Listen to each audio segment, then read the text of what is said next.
Hello students, आज हम करते हैं बेटा चैप्टर फर्स्ट के ही इन टेक्स्ट पेज नंबर 13 के क्वेश्चन आंसर। ठीक है, देखो फर्स्ट क्वेश्चन में आपसे क्या पूछा हुआ है।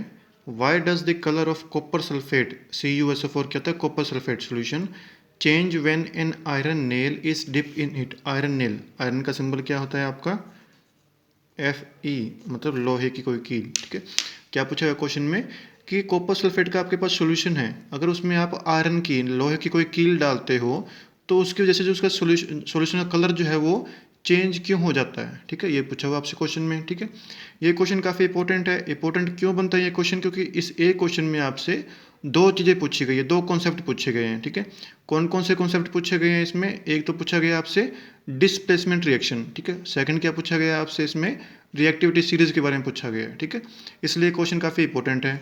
ठीक है, सबसे पहले इसको सोल्व करने से पहले हम क्या करते हैं, इसकी रिएक्शन लिखते हैं कि रिएक्शन कैसी कैसी है, इसमें क्या क्या हो रहा है। ठीक है, क्या बोला आपको, कॉपर सल्फेट सॉल्यूशन। ठीक है, CuSO4 copper sulphate, Cu copper sulphate SO4। ठीक है, उसमें हमने क्या ऐड किया, iron nail means Fe add किया उसमें हमने। ठीक है, उससे क्या हो रहा है, आपका नया कंपाउंड बन रहा है। क्या बन रहा है, FeSO4। ठीक है, और क्या साइड में क्या निकल रहा है आपका, कॉपर। ठीक है, तो आपसे पूछा हुआ कि इसका कलर चेंज क्यों होता है। ठीक है, कॉपर सल्फेट का कलर कैसा होता है आपका, डीप ब्लू या ब्लू कलर का होता है। ठीक है, ये होता है आपका कॉपर सल्फेट का कलर। ठीक है, जैसे ही आपने उसके अंदर आयरन को डाला, ठीक है, धीरे धीरे क्या देखते हो, थोड़े टाइम बाद उसका कलर क्या होता है, बिल्कुल फेड हो जाता है, चेंज हो जाता है। ठीक है, थोड़ा ग्रीनिश हो जाता है या बिल्कुल लाइट हो जाता है। ऐसा क्यों होता है ये आपसे पूछा हुआ है। ठीक है, तो ऐसा क्यों होता है बेटा, इसके लिए हमें क्या पढ़ना पड़ेगा, पहले डिस्प्लेसमेंट रिएक्शन। ठीक है, डिस्प्लेसमेंट रिएक्शन क्या होती है वो देख लो आप पहले।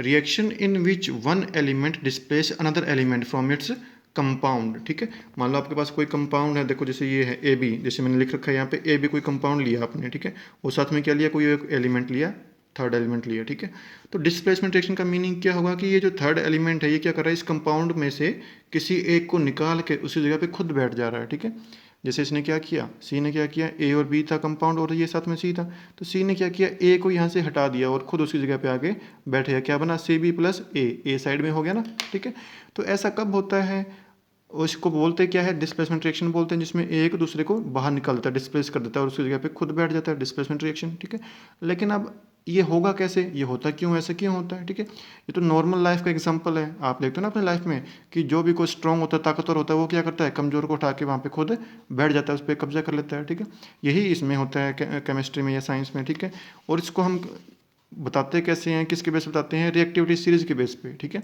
किसके बेस पे बताते हैं हम, रिएक्टिविटी सीरीज के बेस पे। ठीक है, रिएक्टिविटी सीरीज क्या है बेटा, एक ऐसी सीरीज है जिसमें हमने क्या किया है, मेटल्स को अरेंज कर रखा है, किसके बेस पे, उनकी रिएक्टिविटी के बेस पे। ठीक है, एक पूरी सीरीज है। होता क्या है पहले वो देखो इसको, the series which arrange metals in the decreasing order of their reactivity. ठीक है, उनकी रिएक्टिविटी के बेस पे हमने क्या कर रखा है, मेटल्स की एक सीरीज बना रखी है। ठीक है, उसमें क्या है, सबसे टॉप मेटल जो है वो क्या है, सबसे रिएक्टिव, उससे नीचे जो आ रहे हैं वो उससे थोड़े कम रिएक्टिव, फिर थोड़ा कम रिएक्टिव, फिर थोड़ा, और लास्ट में क्या है, सबसे लीस्ट रिएक्टिव। ठीक है, तो इस सीरीज को हम क्या बोलते हैं, रिएक्टिविटी सीरीज बोलते हैं, उनकी डिक्रीजिंग ऑर्डर ऑफ रिएक्टिविटी के बेस पे हमने सीरीज बना रखी है। ठीक है, तो इसको हम देखते हैं, टॉप पे क्या है आपका पोटेशियम, मतलब पोटेशियम क्या है, सबसे स्ट्रॉन्ग है, सबसे रिएक्टिव है। ठीक है, सबसे नीचे कौन रखा हुआ आपने, गोल्ड। ठीक है, सबसे नीचे रखा हुआ मतलब क्या है, सबसे कमजोर, सबसे लिस्ट रिएक्टिव है आपका गोल्ड है। ठीक है, गोल्ड और सिल्वर को आप क्या बोलते हो, नोबल मेटल बोलते हैं, क्योंकि ये किसी के साथ रिएक्शन नहीं करते, रिएक्टिविटी सीरीज में सबसे नीचे होते हैं। ठीक है, अब हमारे क्वेश्चन में क्या क्या बोला है हमने, क्या क्या यूज़ किया है, Fe यूज़ किया है, आयरन, और क्या यूज़ किया है, कॉपर। ठीक है, तो इन दोनों को देखो, आयरन क्या है, कॉपर से ऊपर रखा हुआ है ना, कॉपर यहाँ पे, आयरन कैसे ऊपर है। ठीक है, तो जो ऊपर है इसका मतलब क्या है, उसकी रिएक्टिविटी ज़्यादा है नीचे वाले से। ठीक है, वो क्या है, स्ट्रॉन्ग है। ठीक है, तो इसका मतलब क्या है, आयरन स्ट्रॉन्ग है किससे, कॉपर से। ठीक है, तो जो स्ट्रॉन्ग होगा वो वीक को बाहर निकाल देगा, तो आयरन तो स्ट्रॉन्ग है, आयरन क्या करेगा, कॉपर को बाहर निकाल देगा, आयरन क्या हो जाएगा, कॉपर क्या हो जाएगा, डिस्प्लेस हो जाएगा। ठीक है, और इस रिएक्शन को हम क्या बोलते हैं, डिस्प्लेसमेंट रिएक्शन बोलते हैं। ठीक है, तो अब आते हैं हमारे क्वेश्चन पे। तो आप आंसर में देखो, क्वेश्चन में देखा हमने रिएक्शन में क्या हुआ, आयरन ने क्या किया, कॉपर को निकाल दिया और कॉपर की जगह पे खुद बैठ गया। ठीक है, तो अब इसमें हम क्या रखें, लिखेंगे क्या आंसर में। ठीक है, आंसर में हम ये बताएंगे कि जो आयरन है वो क्या है, कॉपर से स्ट्रॉन्ग है, वो क्या कर रहा है, कॉपर को डिस्प्लेस कर दे रहा है, उसकी वजह से क्या, उसका कलर क्या हो जा रहा है, आपको सोल्यूशन का चेंज हो रहा है। ठीक है, तो कैसे लिखेंगे देखो आप, iron being more reactive as compared to according to reactivity series।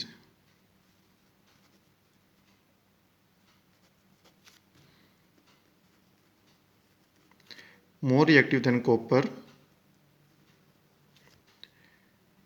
displace copper from copper sulfate solution, and due to which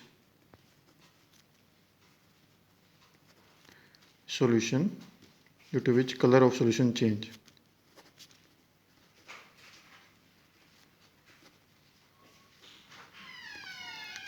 second question में क्या पूछा हुआ आपसे, give an example of double displacement reaction other than one given in activity 1.10. ठीक है, आपके book में कोई एक्टिविटी दे रखी है 1.10, उसमें क्या दे रखा है आपको, डबल डिस्प्लेसमेंट रिएक्शन का एक एग्जांपल दे रखा है. ठीक है, तो क्वेश्चन में क्या बोला हुआ आपको, उस एग्जांपल को छोड़ के आपको कोई दो और एग्जांपल देने हैं. किस चीज़ के, डबल डिस्प्लेसमेंट रिएक्शन के एग्जांपल देने हैं. ठीक है, तो ऊपर तो आपने पढ़ा डिस्प्लेसमेंट रिएक्शन के बारे में पढ़ा. ठीक है, वो तो थी सिंपल डिस्प्लेसमेंट रिएक्शन. ठीक है, अब इस क्वेश्चन में क्या पूछा हुआ आपसे, डबल डिस्प्लेसमेंट रिएक्शन. ठीक है, तो पहले आपको पता होना चाहिए डबल डिस्प्लेसमेंट रिएक्शन होती क्या है. ठीक है, वो देखो आप, इसमें क्या होता है, two different atoms or group of atoms are exchange in a double displacement reaction. ठीक है, क्या बोला हुआ है, ऐसी रिएक्शन जिसमें दो आयंस या एटम्स आपस में एक्सचेंज करते हैं अपनी पोजीशन को, उसको हम क्या बोलते हैं, डबल डिस्प्लेसमेंट रिएक्शन बोलते हैं. ठीक है, फॉर एग्जांपल देखो हमने क्या लिया, एक कंपाउंड ये लिया है ए बी, प्लस दूसरा क्या लिया हमने सी डी. ठीक है, इसके दो पार्ट है ए और बी, ये दो आयंस, ये दो आयंस. ठीक है, जब ये रिएक्टेंट है, जब हमने रिएक्शन किया तो क्या हुआ, ये जो सी के साथ क्या लगा, डी लगा, डी यहाँ से हट के कहाँ आ गया, बी ए के साथ आ गया. ठीक है,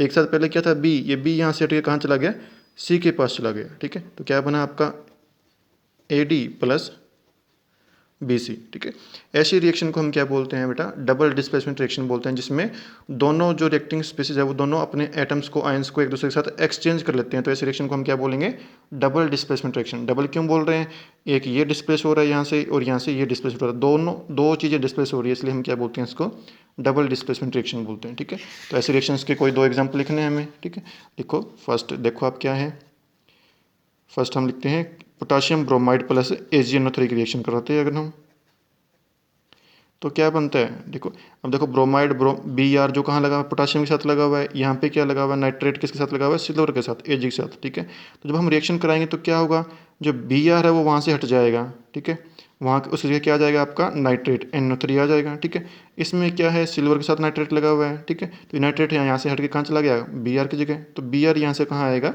नाइट्रेट की जगह, तो क्या बनेगा क्या बनेगा आपका AgBr. ठीक है, ये क्या है, potassium bromide plus silver nitrate, क्या बन गया उससे आपका, potassium nitrate plus silver bromide बन गया. ठीक है, ये फर्स्ट रिएक्शन थी. एक एग्जांपल और देख लेते हैं इसी का. ठीक है, HCl हाइड्रोक्लोरिक एसिड प्लस हमने क्या लिया, और सोडियम हाइड्रोक्साइड ले लेते हैं हम NaOH. ठीक है, इसकी रिएक्शन करते हैं, इसमें भी क्या होगा, सेम. HCl अब कहाँ है, H के साथ जुड़ा हुआ है, सॉरी Cl कहाँ है, हाइड्रोजन के साथ जुड़ा हुआ है. ठीक है, ये क्या होगा, यहाँ से हट के कहाँ चला जाएगा, OH की पोजीशन पे. ठीक है, यहाँ पे चला जाएगा Na के साथ. ठीक है, Na के साथ पहले क्या था, OH था, ये OH यहाँ से हट के कहाँ जाएगा आपका, H के साथ चला जाएगा. ठीक है, तो क्या बनेगा आपका प्रोडक्ट, क्या बनेगा, NaCl प्लस H2O वाटर. ये आपका रिएक्शन, ये आपका प्रोडक्ट बन गया. इसको हम क्या बोलते हैं बेटा, डबल डिस्प्लेसमेंट रिएक्शन. ठीक है, ये दो उसके एग्जांपल. ठीक है, थर्ड क्वेश्चन में क्या पूछा हुआ आपसे, identify the substance that are oxidised and that are reduced. ठीक है, आपको रिएक्शन दे रखी है, इनमें बताना कि कौन सा सब्सटेंस ऑक्सीडाइज हो रहा है या कौन सा रिड्यूस हो रहा है, ऑक्सीडेशन हो रहा है या रिडक्शन हो रहा है. ठीक है, उससे पहले आपको ये समझना पड़ेगा कि ऑक्सीडेशन होता क्या है, रिडक्शन क्या होता है. ठीक है,